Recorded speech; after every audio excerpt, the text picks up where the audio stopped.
Widya Sandi Anggini, nomor absen 34. Saya Zawinika, nomor absen 36. Saya Rada Puspitasari, nomor absen 37. Saya Tresia Penny, bernomor absen 30. Di sini kami ingin menyampaikan materi pembahasan tentang kerjasama ekonomi regional. Kerjasama ekonomi regional. 1. ASEAN, Association of Southeast Asian Nations. ASEAN berdiri pada tanggal 8 Agustus 1967 di Bangkok, Thailand. ASEAN didirikan oleh 5 negara di kawasan Asia Tenggara berdasarkan deklarasi Bangkok diwakili oleh Menteri Luar Negerinya masing-masing, yaitu Adam Malik dari Indonesia, Tun Abdul Razak dari Malaysia, Narcisco Ramos dari Filipina, S. Raja Rahman dari Singapura, dan Tanat Shoman dari Thailand. Seiring perkembangannya, anggota ASEAN pun bertambah. Anggota baru yang ASEAN yaitu Brunei Darussalam, Vietnam, Laos, Kamboja, dan Myanmar. Adapun tujuan pembentukan ASEAN antara lain A. Mempercepat pertumbuhan ekonomi, sosial, dan budaya di kawasan ASEAN. B. Meningkatkan perdamaian dan stabilitas regional dengan menghormati keadilan dan tertib hukum di kawasan Asia Tenggara. C. Meningkatkan kerjasama dan memecahkan masalah yang menyangkut kepentingan bersama di bidang ekonomi, sosial, budaya, teknik, ilmu pengetahuan, dan administrasi. D. Saling memberikan bantuan dalam bentuk sarana latihan dan penelitian di bidang pendidikan, profesi, teknik, dan administrasi. E. Bekerja sama dalam mendayagunakan pertanian dan industri, perluasan perdagangan, komoditas internasional, perbaikan sarana distribusi dan komunikasi, serta perbaikan taraf hidup penduduk. Adapun bentuk kerjasama ASEAN sebagai berikut. A. Komite-komite ASEAN. 1. Kerjasama di bidang bahan makanan pertanian. Kehutanan diatur oleh Komite Pangan Pertanian dan Kehutanan, Komite on Food, Agricultural and Forestry, disingkat KOFA, yang berkedudukan di Indonesia. 2.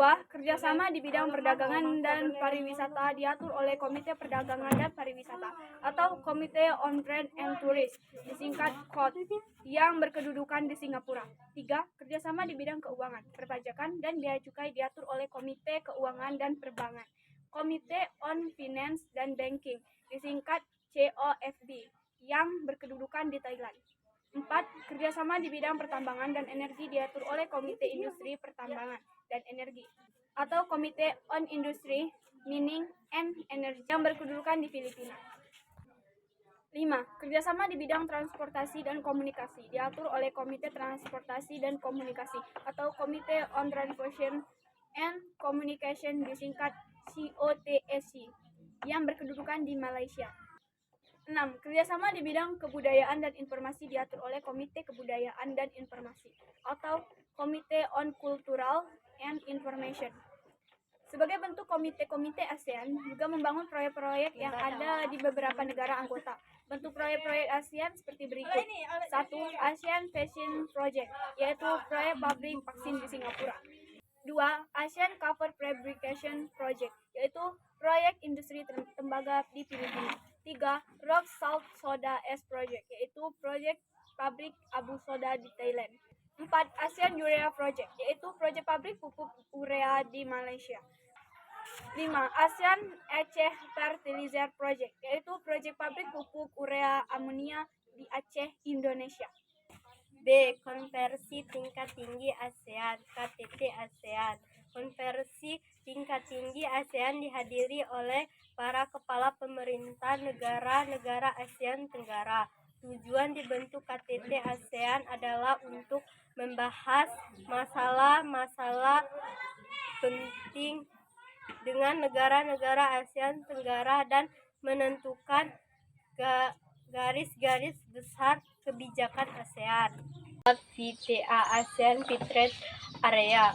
AVTA dibentuk pada waktu konferensi tingkat tinggi KTT ASEAN ke-4 di Singapura pada tanggal 27 sampai 28 Januari 1992.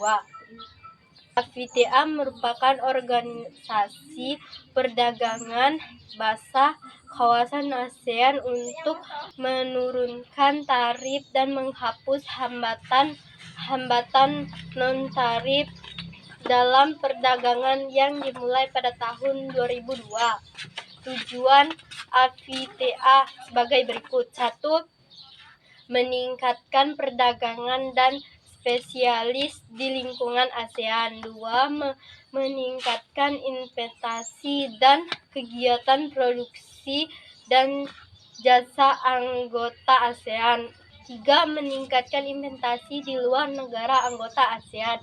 4. Meningkatkan jumlah ekspor negara-negara anggota ASEAN. 2. NAFTA North America Free Trade Agreement. NAFTA resmi berlaku sejak tanggal 1 Januari 1994. NAFTA merupakan perjanjian perdagangan bebas Amerika Utara yang anggotanya meliputi Kanada, Amerika Serikat, dan Meksiko. NAFTA menghendaki penguasaan berbagai hambatan.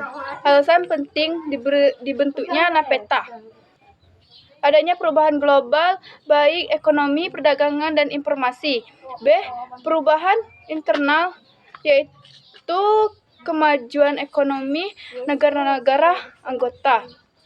C. Kerjasama blok lainnya yang kurang mengembirakan. D. Memegang persatuan regional untuk menggunakan posisi daya asing dan memperkecil definisi perdagangan negara anggota. 3. APEC atau Asia Pacific Economic Compression. Pembentukan APEC Asia Pacific Economic Compression atau kerjasama ekonomi Asia Pasifik pertama kali dicetuskan oleh mantan Perdana Menteri Australia Hawke.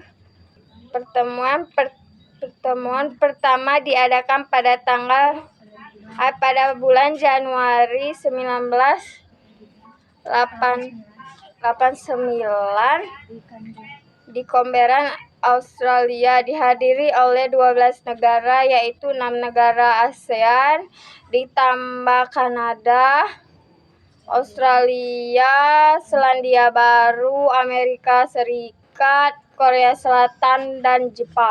Pada pertemuan tersebut telah disetujui beberapa hal sebagai berikut.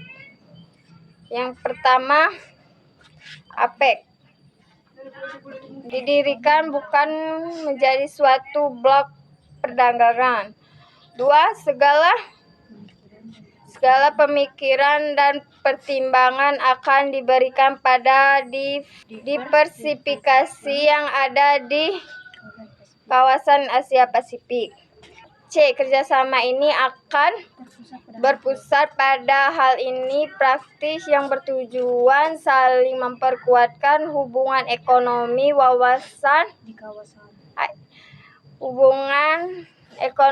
di kawasan Asia Pasifik. Prinsip dasar pembentukan APEC adalah sebagai forum konsultasi dalam memecahkan permasalahan ekonomi, perdagangan, dan investasi anggotanya. Saat ini APEC beranggotakan 21 negara sebagai berikut. A. Dari benua Amerika, yaitu Amerika Serikat, Kanada, Meksiko, dan Chili. B. Dari benua Asia, yaitu Tiongkok, Jepang, Korea Selatan, Hong Kong, Taiwan, dan Rusia. C. Dari benua Australia, yaitu Australia, Selandia Baru, dan Papua Nugini.